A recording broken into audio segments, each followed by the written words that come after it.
It's your favorite church girl. I welcome you once. I welcome you twice. I welcome you in the name of Jesus Christ.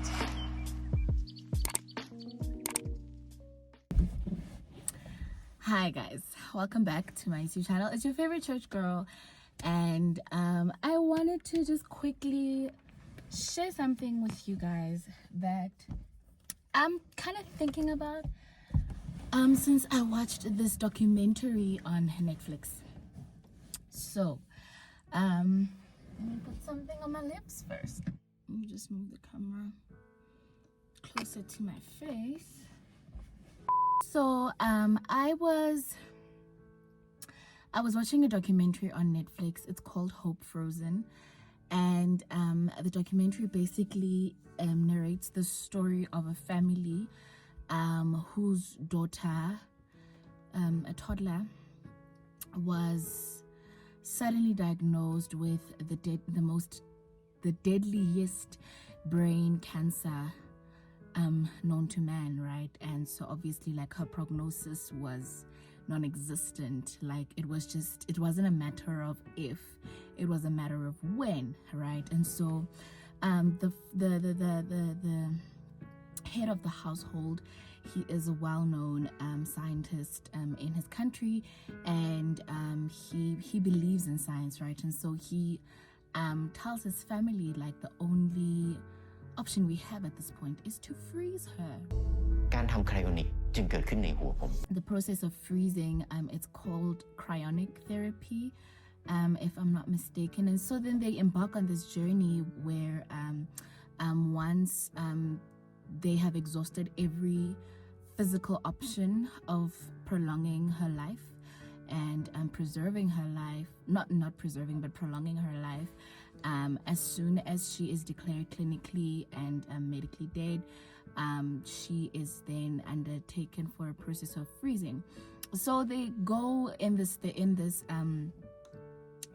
show, and they explain, like, the process of freezing human remains and, like, the point of it, right? And so as a healthcare professional, I know that, like, in terms of, like, cooling the body or decreasing the body's like your body temperature, it helps with preservation of cell life, because the hotter you are, the more you need oxygen, and a dead body cannot produce oxygen, right? So when you freeze the body, there is no need for oxygen, therefore preserving the cell life,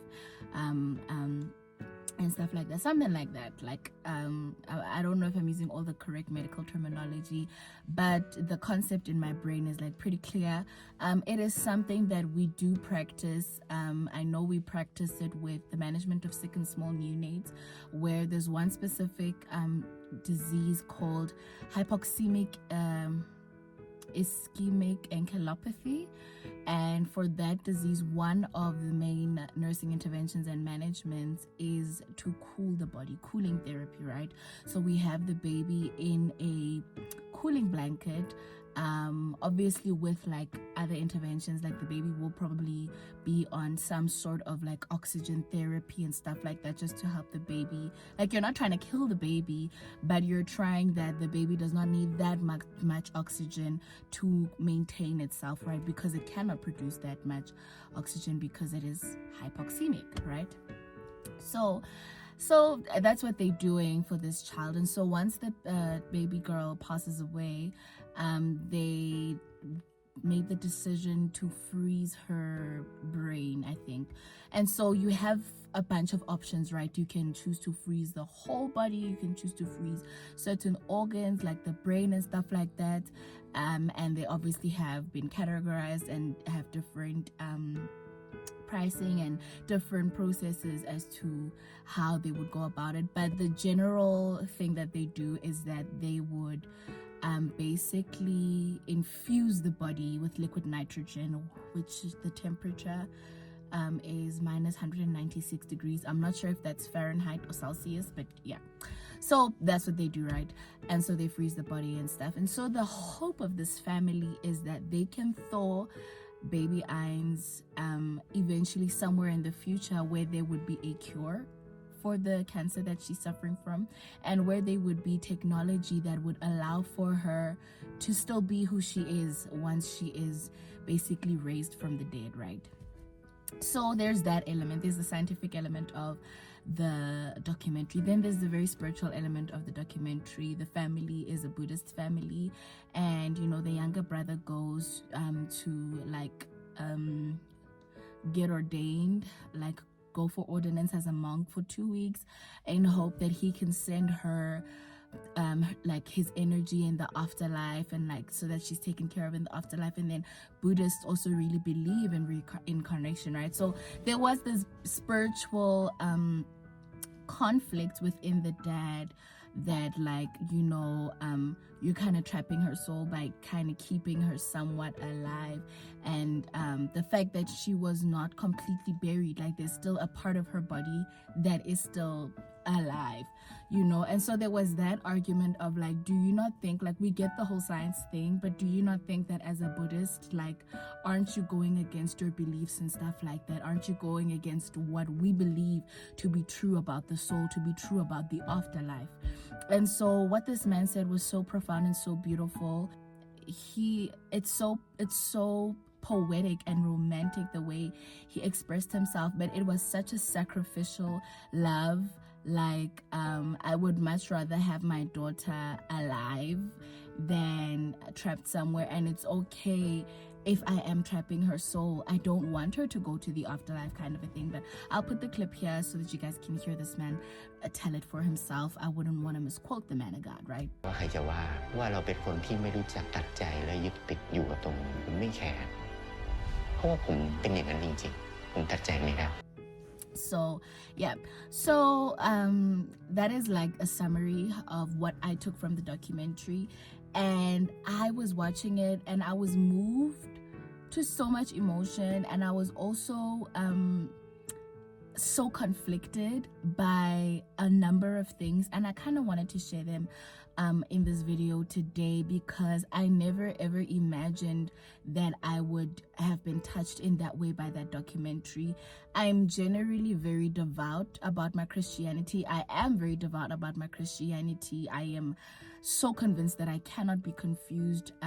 This is the only worldview that makes the most sense to me. This is the only worldview that feels the most consistent to me, and I generally, I don't have any questions. I'm just yeah, that makes sense. That's what we're gonna do, right? And so I believe in the God of the Bible, right? So two things. I want to speak about the scientific side. I want to speak about how it was to witness this family's conflict with their spirituality. Then I want to speak about what my thoughts were as I was watching this, right? So scientifically, it was just so interesting to see how advanced and how intelligent God has created us to be, that we could even figure out ways of preserving life and working against the process of death, right? Which was not always possible, right? This company or this hospital have a patient bay where people are doused in liquid nitrogen and they are being taken care of patients. And I remember thinking about my patient bay where I work and this patient bay where you don't even have faces.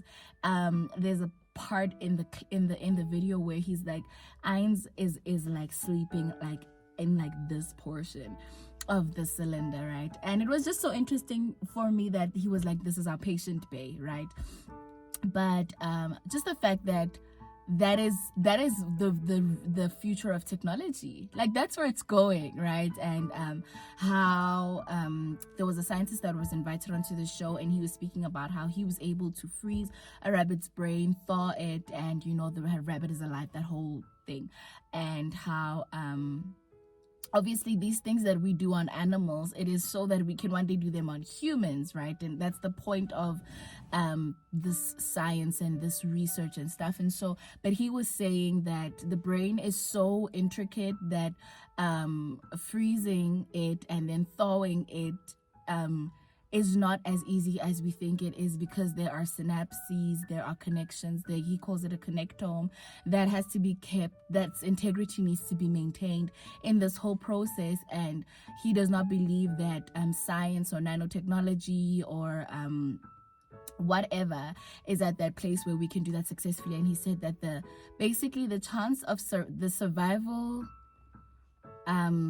rate of someone successfully surviving cryonic therapy is 0.1%, meaning that you are frozen, thawed, revived, rehabilitated and stuff like that, back to life, with your full personality and your full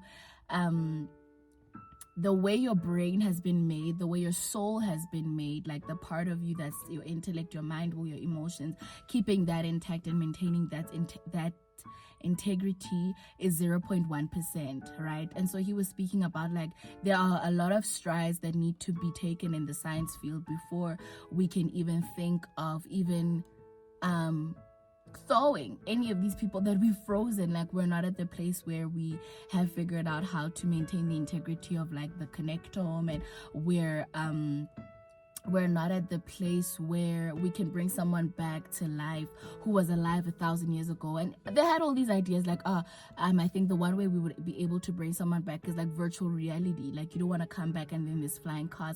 And just listening to all of this was so interesting, because I'm like, wow, people think that we're gonna go, or like there's a general thing of like we're gonna go that far into the future. And it was just very interesting. I was like, wow, okay. Like flying cars and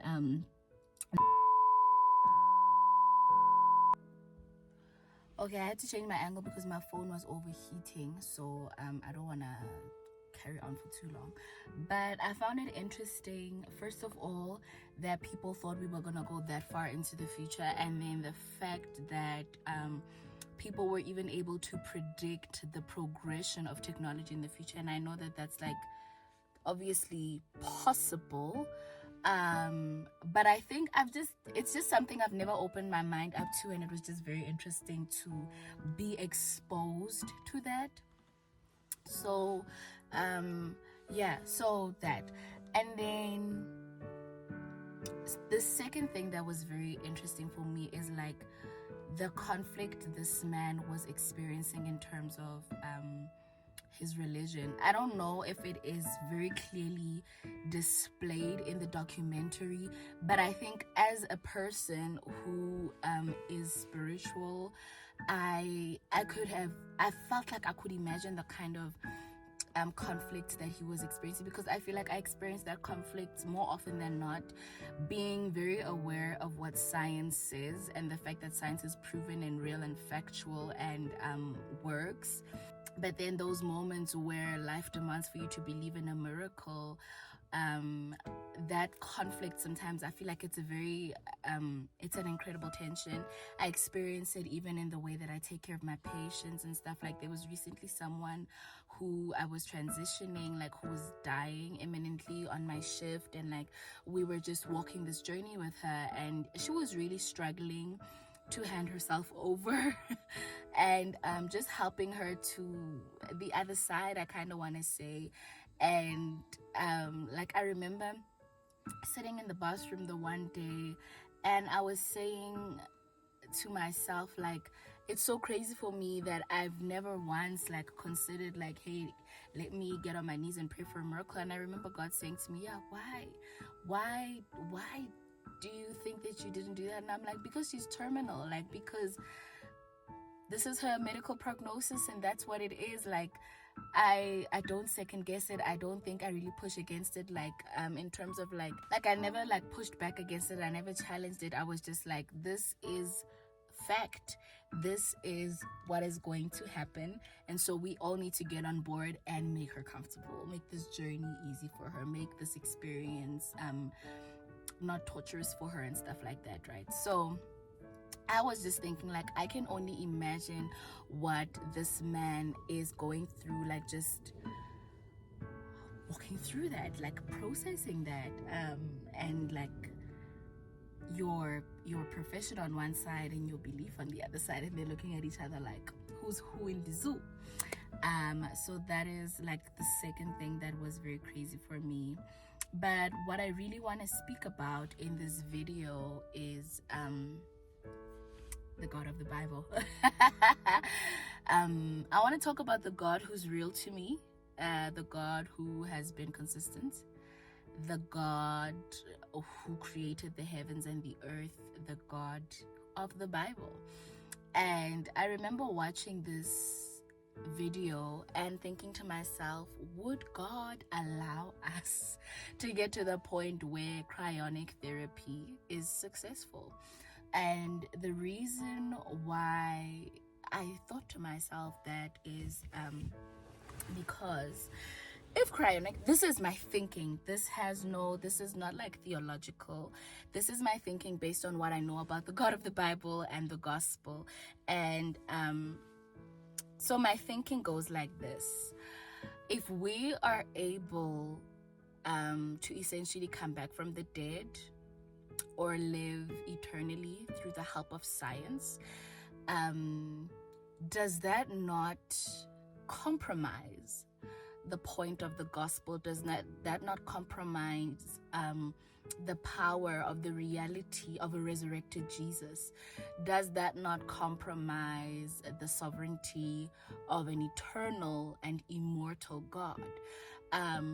If we get to a place in technology and science where we are able to defy the process of life to that extent, does that not compromise our need for the miraculous?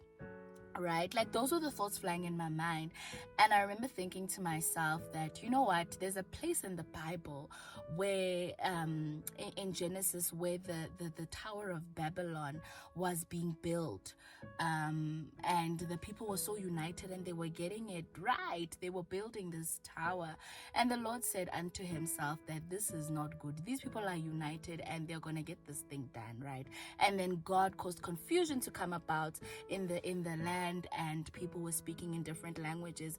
And the reason why for me, what I understood of that is that God caused confusion to come about is because, like, there are certain things that are just off limits, like because even their motives, I'll go through the scripture, but I remember, like, even their motives were like, that whole vibe of, so then we'll be like God, like, let's build this tower to get into the clouds, then we'll be like God. And God was just like, nah, I am God and God alone, and that is just not going to fly. That's just not how things operate in the world that I created. And the same way that I feel like this whole Tower of Babylon thing happened is the same way I feel like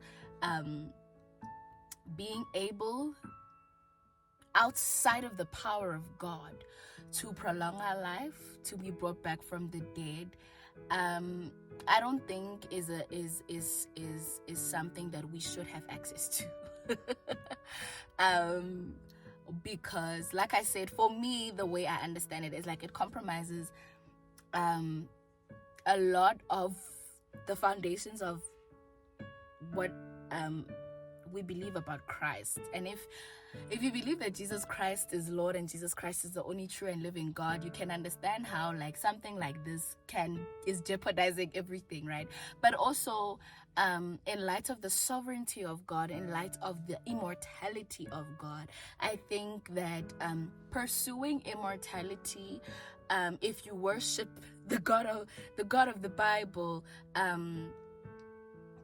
is not your place, to pursue immortality in that sense. We know that our spirits are eternal and our spirits will be everlasting and our spirits don't die. So there is an essence of immortality for us, but I feel like there isn't an essence of immortality, but there's an essence of eternity to us, right? But our mortal flesh will fall off of us. We will die in this world. And so I think that cryonic therapy is something that is challenging for me to accept. Not because it is not possible, but because it is irreverent. So I was just very surprised at like my train of thought as I watched this video, and even after like I had a conversation with Kansani about it to say, hey, I watched this documentary and I was so challenged spiritually. I was so challenged as someone who works with science daily. But I think the one thing for me is like, God is real to me, you know, and God is real, period. Even if He is not real to me, He is real, period. There is so much in history that proves that Jesus Christ is who He is. And so I feel like cryonic therapy goes against I want to say the value system of the Bible. Please do not quote me on this. This is not, I did not go and study this. I did not go and research this. This is just off the bat. As I was watching the documentary, these were the thoughts that were flooding through my mind to say that, yo, I don't know that God would appreciate that. I don't know that God would even in His sovereignty allow that. I feel like even the fact that like one thing that I found interesting was like the fact that there is evidence that the brain, our soul, is so intelligently interwoven that it would take hundreds of years for us to really figure out how to maintain the integrity of a brain that was frozen and then thawed. Like, I feel like things like that show that there are certain limitations God has put in place, because there are certain places that as mortals we are not supposed to go, you know, and the pursuit of immortality, I think just is something we should not do. Which is sad. Like, I don't deny the fact that it is sad, but I was even thinking like, what are the qualifications for cryonic therapy? I'm sitting at work editing this and 1,000,001 things are flying through my mind. I know that in this video I'm only speaking about cryogenic therapy or cryonic therapy, but I was not thinking about so many things like organ donation, blood transfusion, and all these things that we have introduced into the medical field that could also be the science of prolonging life, or the science of you know, when the human body's journey has ended and then we medically intervene. And I want to disclaim again that I don't think I really know where I stand, but again, these are just my thoughts, and I'd really love to hear what you guys think. So please drop a comment down below and let's just have a conversation about this, a kind-hearted and sincere conversation about this. This is not to say that I don't know, just drop a comment down below and let's engage. Like, I was just so interested in like who gets to choose, right? Because in this documentary, Ainz is 2 years old and she's the youngest person that has been is it cryogenized? Frozen. So I don't know, like, I don't even know where this video ends, but I think for me the most I don't even know if there's like a takeaway, but I was just very like, I don't know that that's a good idea. But I want to hear from you guys in the comments. Do you guys know what cryonic therapy is? Have you guys watched that documentary? What is your guys' take on that documentary? And do you guys agree with me or disagree with me? Because for me, I think the main point for me is like, if we are able to figure out a way to maintain life, right, or to bring people back from the dead, right, because you have to be clinic before you can be frozen. You have to actually be dead, right? You have to die, right? So there is an essence of resurrection that is taking place.